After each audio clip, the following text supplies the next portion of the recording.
โอนบ้านโอนที่ดินให้ลูกหนีเจ้าหนี้ทำได้จริงหรือฟ้องบังคับเอาคืนได้ไหมเขาจะฟ้องคดีอาญาให้ติดคุกได้ไหมในเรื่องการที่โอนทรัพย์หนีเจ้าหนี้ก็มีกฎหมายกำหนดไว้ในประมวลกฎหมายแพ่งและพาณิชย์มาตรา237วรรคหนึ่งซึ่งกำหนดว่าเจ้าหนี้ชอบที่จะร้องขอให้เพิกถอนเสียได้ซึ่งนิติกรรมใดๆอันลูกหนี้ได้กระทำลงทั้งที่รู้อยู่ว่าเป็นทางให้เจ้าหนี้เสียเปรียบแต่ข้อนี้ท่านไม่ให้ใช้บังคับถ้าปรากฏว่าในขณะทำนิติกรรมบุคคลซึ่งได้ลาภงอกแต่การนั้นไม่ได้รู้เท่าถึงความจริงอันเป็นทางให้เจ้าหนี้เสียเปรียบแต่ถ้าเป็นการทำให้โดยเสน่หาฝ่ายเดียวท่านว่าเพียงลูกหนี้รู้ฝ่ายเดียวก็พอที่จะเพิกถอนแล้วนั่นหมายถึงว่าถ้ากรณีว่าคุณเป็นลูกหนี้ไปเอาเงินเขามาคุณก็ตกเป็นลูกหนี้เขาก็เป็นเจ้าหนี้คุณแล้วคุณรู้อยู่ว่าไม่มีทางชำระหนี้หรือไม่มีทรัพย์ที่จะพอชำระหนี้แล้วโอนทรัพย์หนีอันทำให้เจ้าหนี้เสียเปรียบนะฮะตรงนี้เจ้าหนี้สามารถที่จะฟ้องเพิกถอนเอากลับคืนมาได้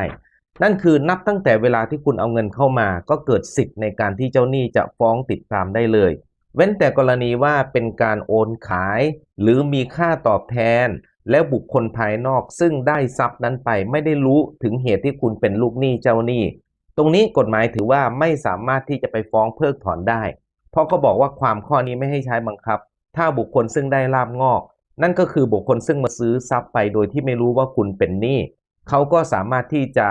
ต่อสู้เจ้าหนี้ได้แต่ถ้ากรณีเป็นการยกให้โดยเสน่หายกให้ลูกให้หลานให้เมียเหล่านี้เอาแค่คนโอนรู้ฝ่ายเดียวเจ้าหนี้ก็สามารถฟ้องเพิกถอนได้ตรงนี้ยังไม่รวมถึงคดีอาญานะฮะถ้ากรณีว่ามีการโอนทรัพย์หนีเจ้าหนี้ถ้าเจ้าหนี้มีการออกโนติสมีออกหนังสือเตือนมาว่าจะฟ้องแล้ว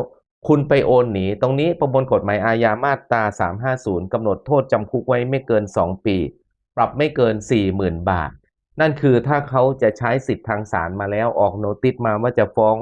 คุณยักย้ายถ่ายเทเพื่อไม่ให้เจ้าหนี้ได้รับชำระหนี้ตรงนี้ก็มีโทษจำคุกเว้นแต่ว่าหนี้ยังปกติอยู่นะฮะว่าถ้าเกิดเขายังไม่ใช้สิทธิ์ฟ้องร้องมาเจ้าหนี้ก็เพียงที่จะฟ้องเพิกถอนได้ในคดีแพ่งเท่านั้นอย่าสับสนกันนะในส่วนของคดีแพ่งและคดีอาญาในเรื่องนี้มีฎีกากำหนดไว้นะในเรื่องของคดีแพ่งเป็นฎีกาที่5887/2556ลูกหนี้โอนที่ดินโดยมีค่าตอบแทนต่ำกว่าความเป็นจริงให้แก่บุคคลใกล้ชิดเพื่อหลีกเลี่ยงการถูกบังคับคดีการโอนดังกล่าวเป็นนิติกรรมช่อฉนเนื่องจากลูกหนี้รู้อยู่ว่าทำให้เจ้าหนี้เสียเปรียบแม้นจะมีค่าตอบแทนแต่ไม่สมเหตุสมผลผู้รับโอนใกล้ชิดย่อมเลี่ยงไม่ได้ศาลให้เพิกถอนนิติกรรม